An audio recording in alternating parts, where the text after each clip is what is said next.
Hello everyone. Today I'm going to talk to you briefly about triggers, specifically the different action types as well as some unique features among manufacturers and some general terminology used. The firearm I'm going to be using today is the Ruger P95. It is unloaded. There's no ammunition present on the table. So getting into trigger actions, there are single action and double action, and this firearm allows me to demonstrate both. Single action literally means the act of pulling the trigger performs a single action, one action. In this case, the act of pulling the trigger releases the hammer which strikes the firing pin and ignites the round, as demonstrated. Double action literally means the act of pulling the trigger performs two actions. In this case, the cocking of the hammer and then the releasing of the hammer to strike the firing pin and ignite the round, as demonstrated. Some different variances of this are some firearms are double action only, others are single action only, and ones like this are double single action in that the first shot fired is in double action mode, and then every subsequent follow-up shot will be in single action mode because the slide moving backwards cocks the hammer. So let's talk about different weights of the triggers when in double action or single action, and some preferences among occupation. Single action triggers tend to have a lighter trigger pull, which is measured in pounds, typically between 2 and 5 pounds. This one in single action mode is 4.5 pounds. Preferences among occupation, this is preferred by competition shooters, people with handicaps, or other individuals who just prefer a quote-unquote hair trigger, which originally meant just the weight of a hair was enough weight to set the trigger off, i.e. a very light trigger. Double action firearms, or double action triggers, are preferred by law enforcement, some concealed carry citizens, really not many though. And the reason for that is because it is a much heavier trigger pull. Again, as I said, in single action mode, this is a 4.5 pound trigger, but in double action mode, this is a 9 pound trigger. The reason law enforcement and some concealed carry people prefer this is because it mitigates the risk of this firearm being accidentally discharged or fired. Let's move on now to terminology. When people talk about triggers, you might hear some phrases or some lingo such as pre-travel or take up and over travel and break and other things, but primarily I'm going to focus on take up or pre-travel and over travel. So what take up is as you can see, this firearm is in single action mode with the hammer cocked back. The trigger actually moves very freely up until the point where it engages. That is pre-travel or take-up. For individuals who have only ever fired a double action or only ever fired a single action, they don't necessarily like this. It takes some getting used to. For me, I started with this. I actually prefer a good double single action trigger. Over travel is when the trigger travels past the point necessary to allow the gun to fire. In this case, it would be dropping the hammer. There is no over travel in this gun. It rests right against the frame when it's fully depressed, and it takes a full depression to allow the gun to fire. Other firearms, such as the Smith & Wesson M&P 9, which is unloaded,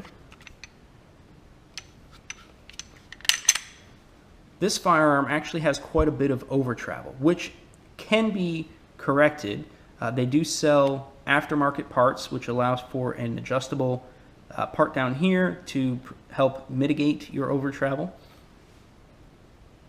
I believe the M&P Core series actually comes with that from the factory. But basically what that means is when you pull the trigger, try to do this here for you, the point where it engages is right here.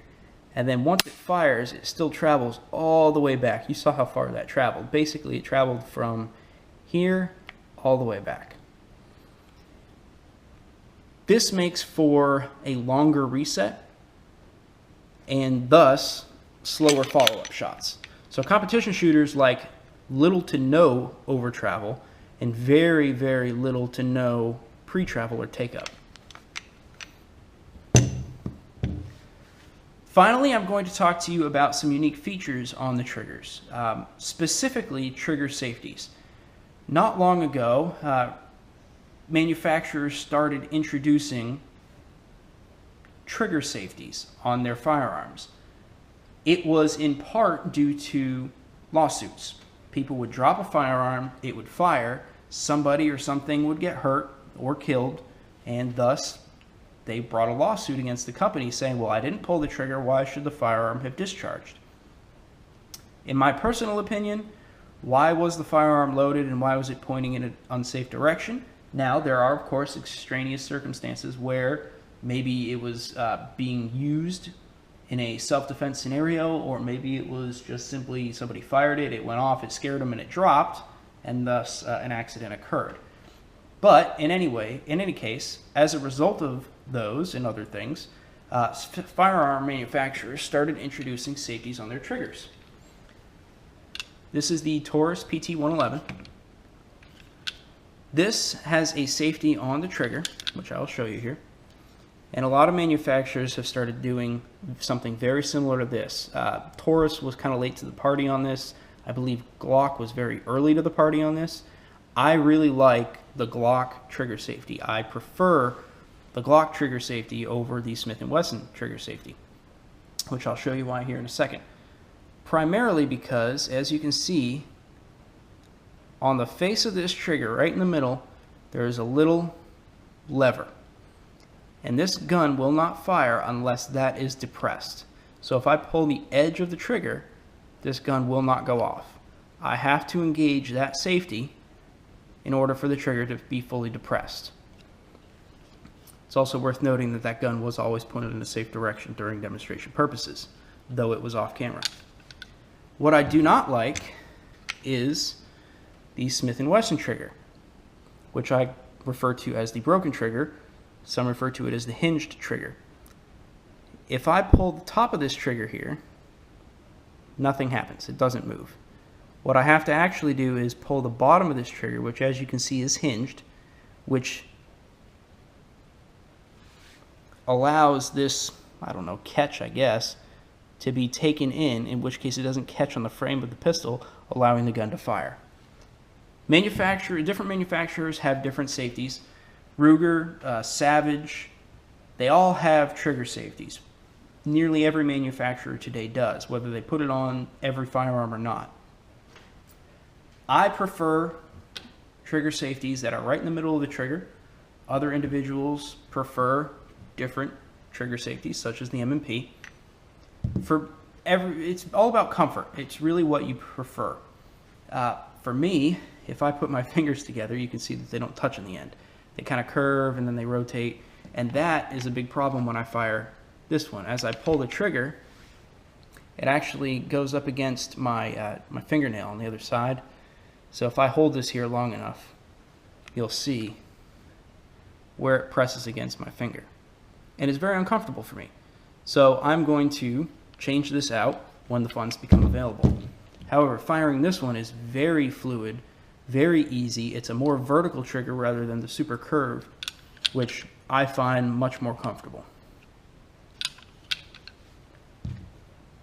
I hope I've given you some information on different types of triggers as well as some unique features, maybe some lingo.